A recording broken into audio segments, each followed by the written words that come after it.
Guys আমরা এসেছিলাম তখন দুপুরবেলা ছিল, ভাত খেয়ে আসিনি, আর এখন খাবো বিরিয়ানি। আর দেখো আমাদের দেখানো প্রায় শেষ হয়ে গেছে, তো দেখিয়ে সামনে দিকটা।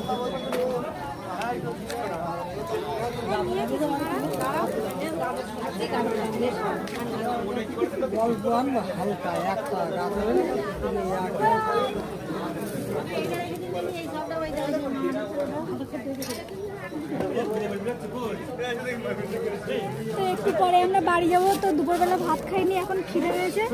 আর ভাই আর আমি খাবো বিরিয়ানি।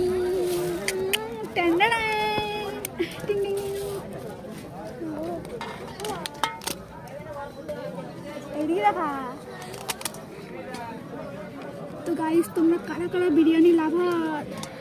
আমি আর ভাই তো সেই। তো এর মধ্যে দিয়েছে একটা মাংস, একটা ডিম, একটা আলু, আর এর মধ্যে স্যালাড।